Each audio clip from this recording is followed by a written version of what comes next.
Ao que está assentado sobre o trono e ao Cordeiro sejam tributadas ações de graças e honra e glória e poder por todos os séculos. Missão Evangélica Boas Novas. Programa Boas Novas. O que jamais passou pela mente de pessoa alguma em toda a história do gênero humano, salvação eterna, vida eterna de graça, sem participação humana nenhuma, é o que pregamos, porque é isso que significa o Evangelho da Graça do Senhor Jesus.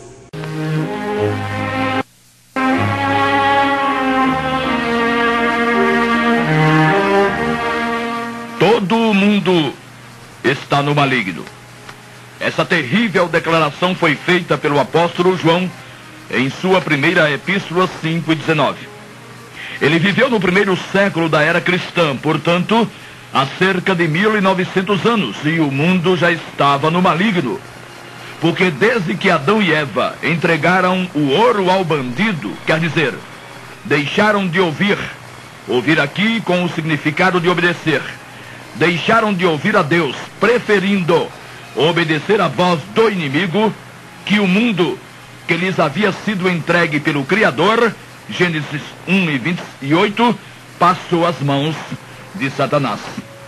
É bom esclarecer que o inimigo não detém o domínio sobre a terra, mas a posse. A terra é do Senhor e a sua plenitude. O mundo e aqueles que nele habitam, declara o Salmo 24, versículo 1.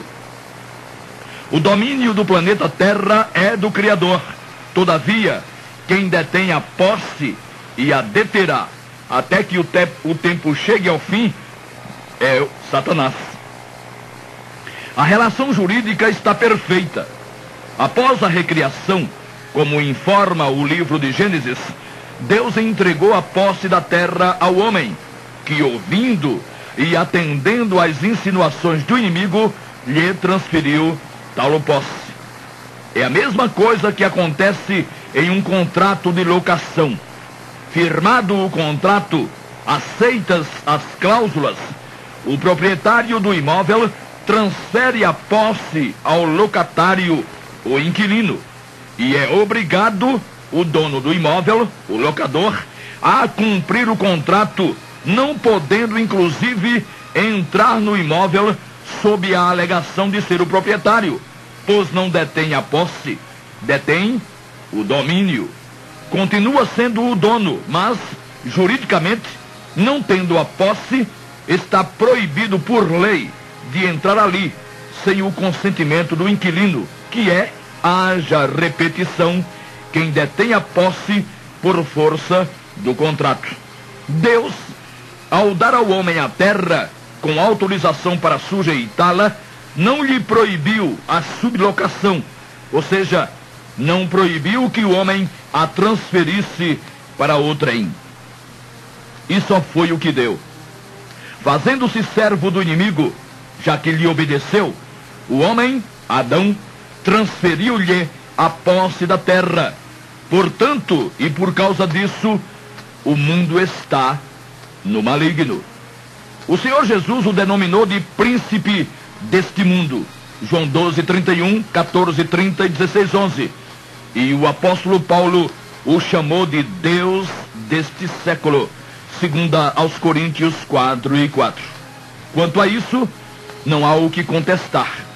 O inimigo é sim o príncipe deste mundo e o Deus deste século. Século aqui, com o significado de vida comum, a existência em si, o tempo a decorrer. Assim, é uma completa insensatez aquela confissãozinha de ser o Brasil do Senhor Jesus, e que os remidos deveriam viver declarando isso. Só quando terminar o tempo de locação é que a terra, inclusive o Brasil, é claro, passará às mãos do Senhor Jesus, que a governará na pessoa bendita. Aliás, passará às mãos do Senhor Deus, que a governará na pessoa bendita do Senhor Jesus. Se o Brasil, em qualquer tempo, antes do tempo, passasse às mãos do Senhor Deus, seria por usurpação ou na marra, o que juridicamente estaria incorreto. E estando o mundo no maligno, é perfeitamente normal que os homens digam o que acaba de dizer na letra de uma canção que anda sendo tocada por aí e por aqui também, determinado astro da música popular brasileira. Como o maligno é o pai da mentira, e como o mundo sempre o ouviu, é provável que muitos estejam achando o máximo as afirmações da música e andem se deliciando com elas. A filosofia do autor é, sem tirar nem pôr, a filosofia da nova era. Para a nova era, codificada por Helena Petrovna, que fundou a Sociedade Teosófica de Nova York em 1875, o homem, mesmo sem a invocação do nome do Senhor Jesus, é um ser perfeito potencialmente, precisando tão somente desenvolver a deidade e a perfeição nele existentes. Para a teosofia, a filosofia da nova era, homem nenhum é culpado pelo que vem e pelo que está acontecendo no e com o planeta. E a tal música inicia exatamente assim: que negócio é esse de que somos culpados de tudo o que há de errado sobre a face da terra? Que negócio é esse de que nós não temos os devidos cuidados com o mundo em que vivemos? Ora, sabendo-se que a terra está a um passo da falência total em questões ecológicas, quanto à poluição, a camada de ozônio, o efeito estufa, o desmatamento indiscriminado, etc., levando grupos e mais grupos a se levantarem em todo o mundo para defender a vida no planeta, a quem atribuir tais desmandos? Certamente não foram seres espaciais, os denominados ETs, quem fizeram a Terra chegar à situação em que se encontra.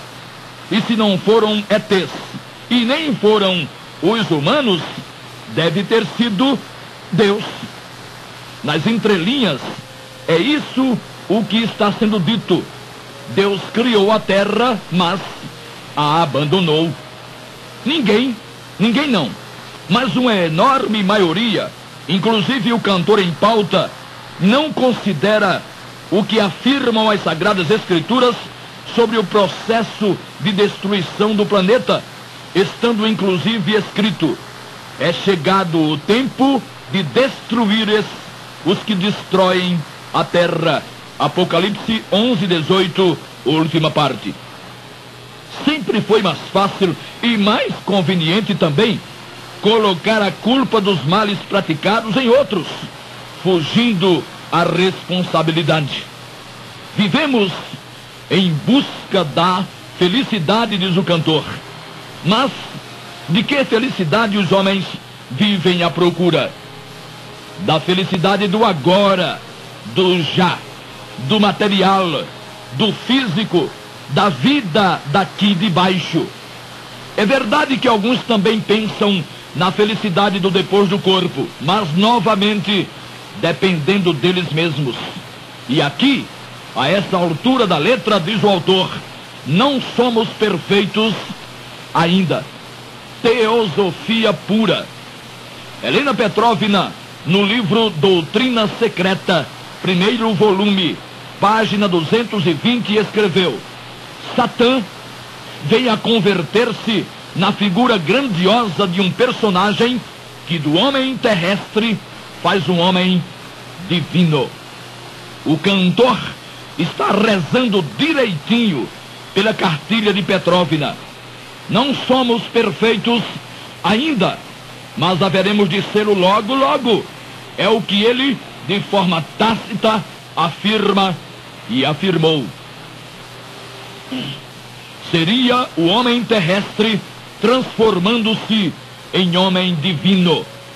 Que tristeza! Nem é possível calcular o tamanho da decepção que está à espera dessas pessoas. Enquanto as Sagradas Escrituras afirmam estar o mundo no maligno, sendo de completa degeneração o estado da humanidade, pessoas vivem enredadas pelas e nas promessas fantasiosas de felicidade e paz, sem sentirem a menor necessidade de terem Jesus como Salvador pessoal e único, invocando-o para isso. E ocasiões como o Natal e a Semana Santa, dois tremendos sofismas, empurra-as ainda mais para baixo, para o engano, para o engodo. Essas festividades, Natal e Semana Santa, fazem exatamente o contrário do que deveria ocorrer na vida dos seres humanos. Sendo que festejam o Natal e se comovem na Semana Santa, fica parecendo a muitas pessoas que já está de bom tamanho a importância que dão a Jesus. Muita gente passa pela vida tendo de Jesus apenas as ideias de Deus menino e Deus morto, ou seja, tudo o que tem de Jesus são duas mentiras. Um Deus que foi menino e um Deus que chegou a morrer. Enquanto nesse mundo, Jesus sempre foi homem, unicamente homem, apenas homem. Para estar aqui e para aqui assumir a condição de Salvador, ele teve que fazê-lo como homem. Se por um segundo sequer tivesse o Senhor Jesus utilizado qualquer das prerrogativas de Deus que ele deixou com o Pai, Filipenses 2, 6 a 9, teria acontecido no planeta Terra a pior e a maior mentira do universo e uma descomunal injustiça também. A mentira seria a de ter vencido o Senhor, o mundo, o pecado, a carne e Satanás. Não teria acontecido vitória nenhuma, subsistindo Jesus na forma de Deus. Que poder teria o mundo contra a natureza divina? E o pecado e a carne e Satanás, que poder teriam? E a injustiça?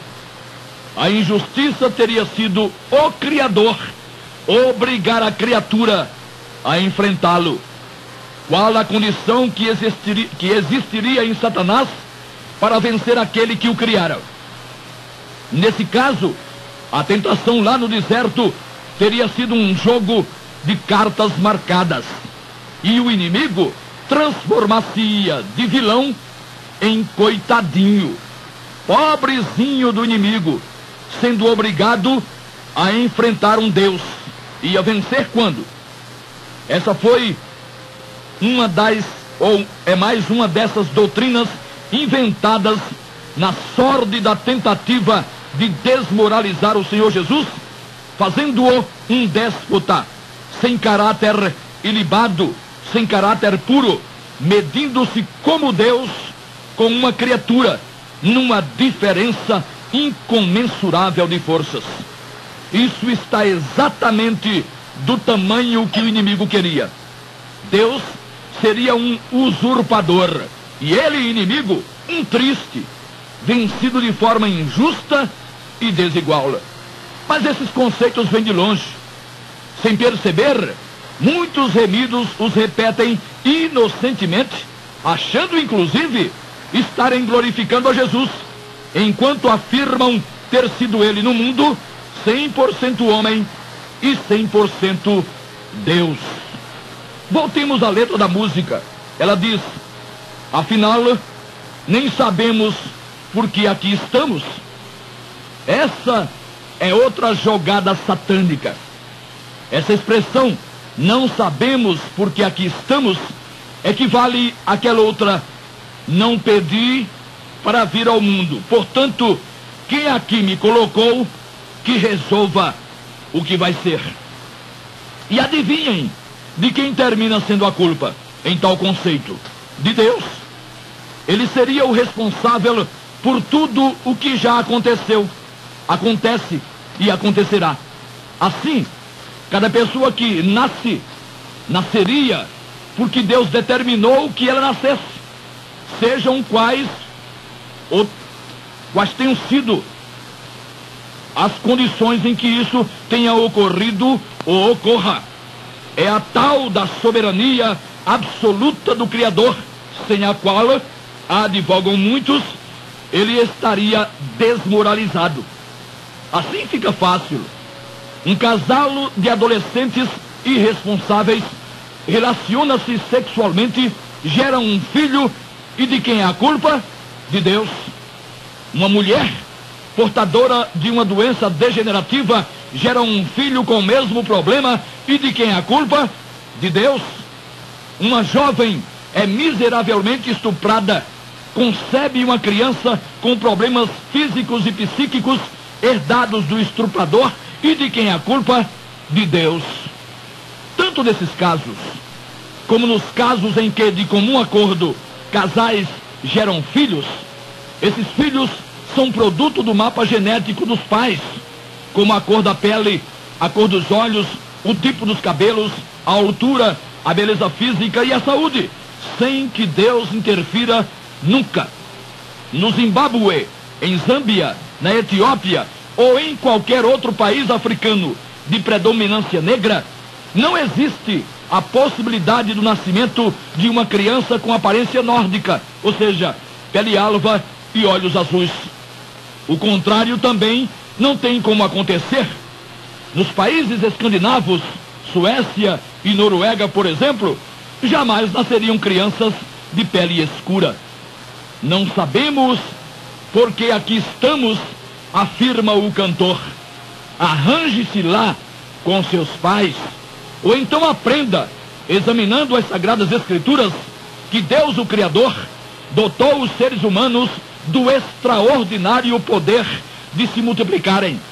Aprenda também que só em casos excepcionais e dentro do povo de Israel, o Senhor interveio, como aconteceu com Sara, com Rebeca, com Ana e com Maria, mãe do Senhor Jesus. Como regra geral, nascem seres humanos em consequência do encontro das células reprodutivas dos progenitores, e quando estes decidem. Mas a teosofia, a doutrina da nova era, pregada pelo cantor em pauta, mesmo que pregada inconscientemente, insiste em que tudo o que acontece é de responsabilidade de Deus, como aliás pregam também os defensores da infeliz predestinação fatalista. E nesse caso, as misérias, o descalabro, o caos instalado no planeta teriam causa no descaso de Deus. Quer dizer, o mundo está na posse do inimigo, mas seria Deus o responsável pelas chacinas, pelos estupros, pelo terrorismo, pela fome, pelas pestes e pelas guerras. Essa consciência vem sendo implantada pela nova era a partir de 1975, quando o Maitreya, o anticristo, fez o seu Bar Mitzvah. E será nessa consciência e com essa consciência que a humanidade, quase em sua totalidade, receberá e aplaudirá o imperador do mundo logo após o arrebatamento dos remidos. Só quero a verdade, nada mais que a verdade. Não adianta me dizer coisas que não fazem sentido, continua o cantor em sua música. O que é a verdade? E qual a verdade que o cidadão deseja? No mundo existem centenas de credos religiosos, todos supostamente dizendo, pregando e crendo na verdade. Mas em que verdade? Ele não quer a verdade. O que ele quer é que aquilo em que ele acredita seja verdade. Ele quer que a sua verdade seja a verdade final. Mas isso é o que todos querem. Senão, não haveria essa balbúrdia doutrinária que assola a humanidade. Teria o cantor, que havemos comentado, invocado já o nome precioso do Senhor Jesus? Por certo que não. E por que não o fez ainda, se diz querer a verdade? Pela razão objeto de nosso comentário. porque ele não quer a verdade de Deus. Daí afirmar: não adianta me dizer coisas que não fazem sentido. Nada é mais sem sentido que a pregação do Evangelho da Graça para quem quer merecer, para quem quer ser bom e aparecer para os outros como pessoa fiel, digna, espiritual e santa. Jesus crucificado sempre foi escândalo para os judeus, sempre foi loucura para os gentios. 1 Coríntios 1:23. Não faz sentido, nesses casos, a oferta de perdão completo de graça, totalmente de graça, como dom gratuito de Deus, porque a pessoa ficaria sem ter o que fazer. E essas pessoas, como o cantor, não admitem isso. Isso não. Receber de graça, totalmente de graça, sem ter que guardar nenhum mandamento, sem o pagamento do dízimo, sem ter que perseverar, sem dar nada a ninguém, nenhuma cesta básica, sem poder aparecer para a comunidade, para a sociedade, para a mídia. Deixa disso. Isso não faz sentido, e não faz mesmo. Para os presunçosos, para os vaidosos, para os orgulhosos, não faz mesmo sentido nenhum. Mas é assim que é. É assim que está estabelecido. Essa é a verdade de Deus. Quem não a quiser, vai ter que aceitar a mentira e o engano, mesmo que também não os quisesse. Mas já será tarde para voltar atrás. Em termos escatológicos, e já estamos vivendo tempos escatológicos, o apóstolo Paulo, referindo-se aos homens, disse: e por isso Deus lhes enviará a operação do erro, para que creiam na mentira, para que sejam julgados todos os que não creram na verdade. Antes tiveram prazer na iniquidade, segunda aos Tessalonicenses 2, 11 e 12. A operação do erro já está instalada no planeta. É a nova era. É a teosofia. É a filosofia do Maitreya, do anticristo. Alguns a chamam de nova consciência. A nomenclatura é o que menos importa. Terrível é a doutrina. Para o cantor, todavia, isso tudo, nova era, teosofia, nova consciência, deve estar soando como encantadores sininhos, como coros angelicais. É a operação do erro. Ela prenderá em seus tentáculos todos os que não tiverem amado a verdade de Deus. Verdade particular não passa de conjectura. Verdade grupal não passa de mentira. A verdade referida pelo apóstolo é a verdade de Deus. É a verdade encontrada no Novo Testamento. É a verdade do Evangelho da Graça do Senhor Jesus, fruto de sua obra perfeita, fruto de seu precioso sangue. É a verdade única e absoluta. Só existem dois lados, duas posições para os seres humanos. Ou estão inseridos nesta verdade, ou não estão, mesmo defendendo e de forma veemente postulados morais, espirituais e éticos. E não estando na verdade, estarão no erro, na iniquidade. Isso é dramático, é terrivelmente trágico.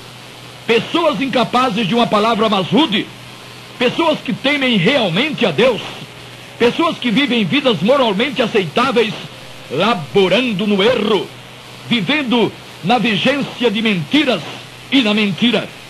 Mentiras que são vistas como cândidas verdades, porque quem ama o feio, bonito lhe parece. Os religiosos vivem disso, vivem de amar sua religiosidade, vivem de repetir o que lhes repetiram. Normalmente não analisaram, não examinaram nada. Do jeito que ouviram, passaram a observar, a crer e a pregar.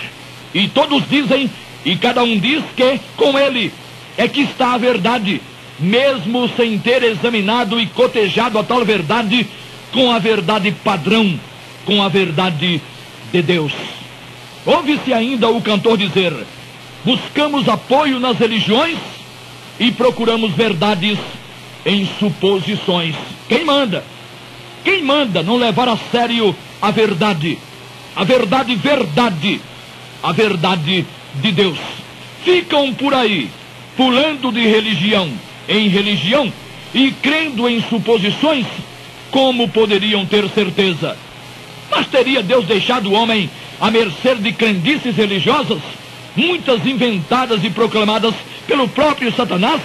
Não. Existe a verdade, Jesus Cristo, o Senhor.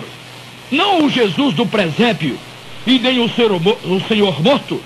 Esses dois não servem, mas o Jesus glorioso e vitorioso, que assentado à destra do Todo-Poderoso Deus, garantiu para os que o invocaram perdão total, justificação, adoção, redenção e vida eterna.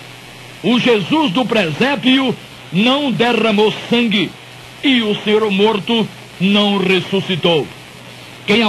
Quem busca apoio em religiões ficará com suposições.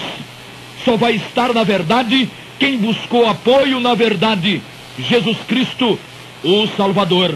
Terminando, diz lá o cidadão em sua música: católicos, judeus, espíritas e ateus, somos maravilhosos.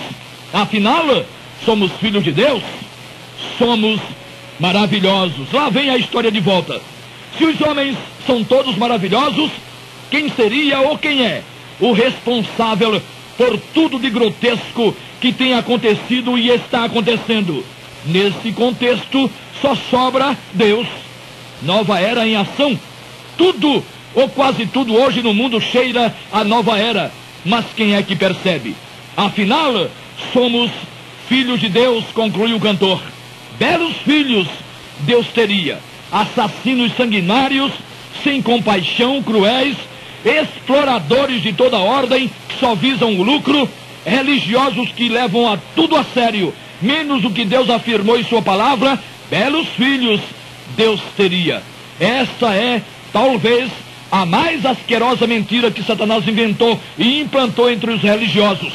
Todos os homens seriam filhos de Deus. Prezado ouvinte, não acredite nessas piadas. Invoque imediatamente o sangue de Jesus, o nome do Senhor Jesus, crendo verdadeiramente no poder do seu sangue. E aí sim, você será transformado num filho de Deus por todos os séculos. Amém.